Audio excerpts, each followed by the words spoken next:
Bonjour, je suis Justin Metz et je suis artisan et j'ai une entreprise de maçonnerie qui s'appelle Terre Crue. J'exerce en Bretagne, en Ille-et-Vilaine, plus exactement à 20 minutes de Rennes, à Saint-Germain-sur-Île.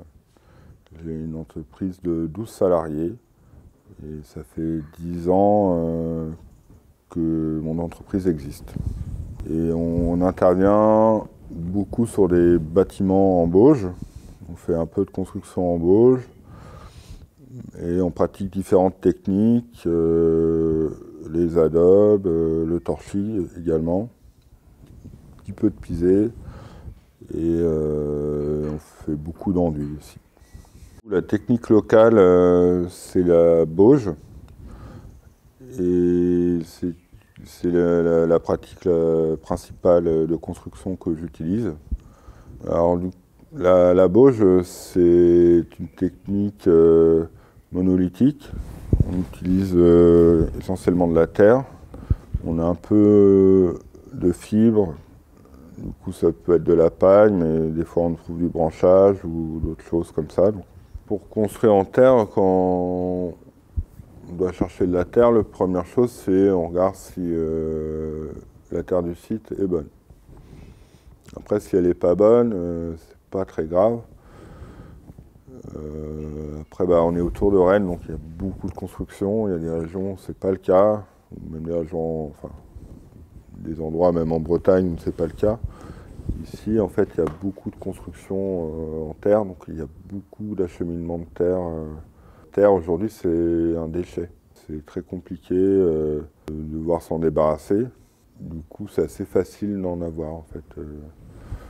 Et on est même ici très difficile dans le choix de nos terres. Après, je sais qu'il y a des régions où on va être moins regardant parce qu'on va avoir moins le choix. Tout est possible, mais à partir du moment où on peut accueillir de la terre, c'est assez facile d'en avoir. Celle que je préfère, c'est vraiment la première couche argilo-limoneuse qui est vraiment superficielle. Plus on va aller dans la profondeur, plus on va avoir des argiles réactif, plus dur, plus difficile à travailler. On peut maçonner avec, mais ça demande plus de travail.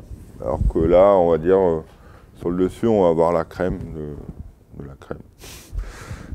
Et voilà, après, en bas, on va avoir des argiles plus difficiles à travailler.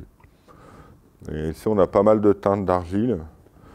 Mais bon, par défaut, je préfère une argile assez sobre, qui va très bien avec l'Europe. Enfin, les goûts européens. Sur les fibres, on utilise essentiellement de la paille. Après, là, on rentre dans d'autres filières. Ça m'est déjà arrivé de travailler avec de la paille d'Espagne. Parce que ici, les agriculteurs ils avaient des problèmes des fois pour avoir de la paille. Mais après, on traite beaucoup avec les agriculteurs. Donc il faut à chaque fois, un artisan, faut qu'il traite son réseau pour trouver ses fibres un peu partout, parce que forcément, on ne va pas chez le marchand de matériaux. Mais au final, on crée beaucoup de liens et de réseaux de cette manière-là. Donc quand on fait de la bauge, c'est pas tout le temps, c'est vraiment qu'on nous le demande. Mais la bauge, c'est printemps, début d'automne, pas plus loin. L'idéal, c'est de pouvoir gérer le projet en une fois et pas repartir sur une saison. L'activité l'été, c'est beaucoup les ravalements. Et après, on a toujours des choses annexes qui font, comme on fait des réhabilitations, il y a un peu des ouvertures, des choses comme ça. Mais ça, on essaie de se garder des ouvertures. La reprise de maçonnerie du vieux bâtiment, on essaie de faire ça sur les zones hivernales. Par contre, des fois, quand on fait un ravalement, des fois, il y a beaucoup de pathologies, donc c'est plus qu'un ravalement, en fait. On prend des carrés, on prend beaucoup de maçonnerie. Je suis arrivé dans la terre à force de restaurer des maisons. Du coup, je voyais de la terre qui était faite à la place du plâtre.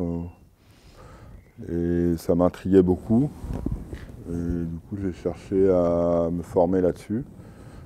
je ne savais pas comment on pouvait vivre de ça, mais voilà, donc j'ai appris en rencontrant d'autres artisans qui m'ont formé. Et voilà. Ce que j'ai apprécié dans la terre, du coup, c'est déjà qu'elle se trouve sous nos pieds, donc c'est un matériau qui est un peu une évidence finalement.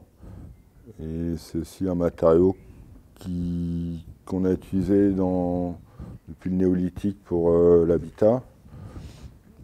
Et c'est aussi un matériau qui est très convivial, qui permet vraiment de travailler en bonne relation entre personnes. Du coup, c'est un matériau pour moi social et ludique. Je ne sais pas comment je vis le fait de faire de la terre, mais en fait, ce que j'y vois, c'est que c'est un matériau collant. Et du coup, à la même image de son état, en fait, il permet aussi aux gens de se réunir. Je le vois un peu dans ce sens-là. La terre, c'est une question de volonté, au final. La bauge, ça peut paraître, comment dire, voilà, impressionnant, mais au final, c'est un jeu. On y trouve son plaisir au fur et à mesure. C'est quelque part, la bauge, c'est le seul truc de maçonnerie que je connais cardio, parce que voilà, on doit faire des efforts assez soutenus. Mais ça reste dans un terme ludique et drôle. Enfin, voilà, c'est vachement moins drôle que de porter un parpaing et le monter à l'échelle.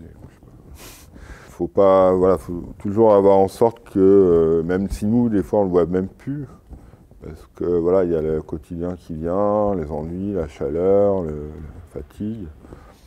Mais il y a un côté ludique dans la terre, un jeu.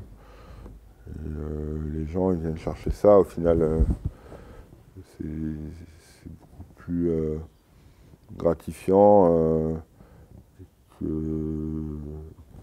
de monter des placos. Alors quand je dis gratifiant, c'est pas gratifiant dans le sens c'est meilleur ou pas, c'est dans le sens où ça nourrit beaucoup plus d'utiliser un vrai matériau en fait. Et sans aller chez le marchand. Voilà, c'est-à-dire qu'on peut monter une maison avec une brouette, une fourche et une pelle, enfin des instruments basiques quoi.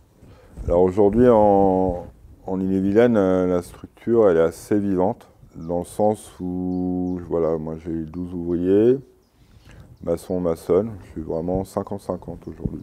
Je travaille à moins de 30 km dans ma spécificité, voilà.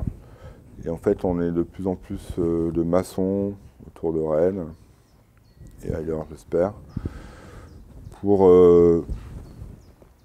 pouvoir répondre aux demandes locales.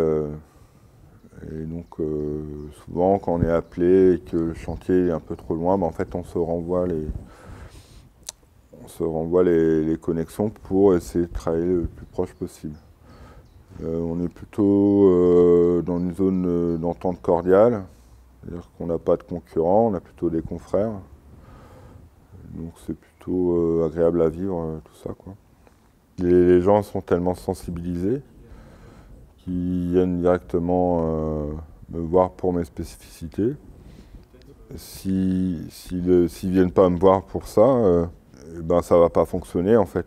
Du coup, il y a vraiment un devoir de confiance, on est attendu dans ce qu'on fait. Aujourd'hui, notre métier il est très large en vrai, parce qu'on fait entre guillemets des expertises sans avoir cette étiquette-là. On a beaucoup de conseils sur les architectes aussi qui nous demandent des questions. C'est très vivant en fait, il y a beaucoup de métiers à créer autour de ça.